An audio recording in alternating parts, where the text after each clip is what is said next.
रामनगर गांव में एक परिवार रहता था जिसमें एक दादी, उनके पोता पोती और बहू रहा करते थे और उनका बेटा खेत में परिश्रम करके खेती करता था।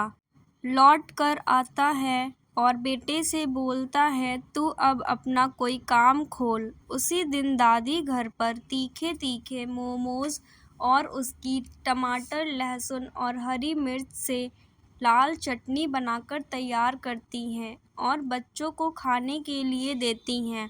बच्चों को वह तीखे तीखे लाल चटनी के मोमोज बहुत ही स्वादिष्ट लगते हैं। तभी उनकी माँ हंसते हुए आती है और बोलती है, इनको तो बस आपके मोमोज चाहिए, दिन हो या रात कभी भी खा लेंगे। और इसकी तीखी लाल चटनी की तो क्या ही बात करना। और सभी जोर जोर से हंसने लगते हैं। एक दिन राहुल आराम से बैठा हुआ था, तभी सोचता है, क्यों ना मैं दादी के बनाए हुए मोमोज को ही बेचूं। और अपनी दादी से कहकर बहुत सारे मोमोज तैयार करवाता है और उसकी टमाटर, लहसुन और लाल मिर्च से बनी हुई चटनी भी।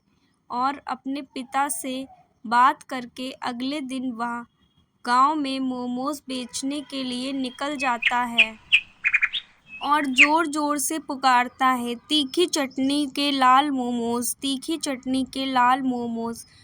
कुछ ही देर में कुछ औरतें उसकी आवाज़ सुनकर अपने घर से बाहर निकलती हैं और पूछती हैं, भैया यह मोमोज कैसे दिए।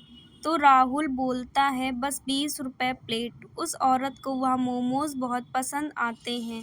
कुछ दूरी पे जाकर और भी औरतें उसके मोमोज खाने के लिए आती हैं और कहती हैं, अरे बाप रे, इतनी तीखी चटनी, खाकर मज़ा ही आ गया।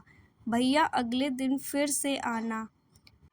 अगले दिन वह औरतें उस राहुल का इंतज़ार कर रही होती हैं और आपस में बोलती हैं, अरे वह मोमोज वाला अभी तक नहीं आया, उसके मोमोज खाकर तो मज़ा ही आ गया था। बड़ा मन कर रहा है फिर से वो तीखी चटनी वाले मोमोज खाने का। आज राहुल और भी ज़्यादा मोमोज तैयार करता है दादी के साथ। स्टीम मोमोज के साथ पनीर वेज मोमोज भी तैयार करता है और तीखी लाल लहसुन, टमाटर और स्वादिष्ट मसालों की चटनी भी। और गांव में बेचने लेकर निकल जाता है। थोड़ी दूर चलकर वह ज़ोर ज़ोर से पुकारता है, पनीर और वेज मोमोज, पनीर और वेज मोमोज।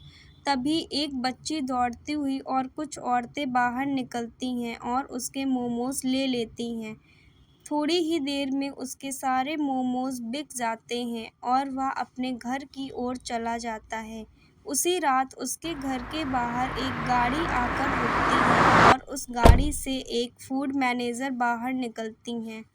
उसकी तरफ आती हैं और कहती हैं, मैं तुम्हें 1 लाख पर मंथ सैलरी में हायर करती हूँ, क्या तुम मेरा जॉब ऑफ़र एक्सेप्ट करोगे।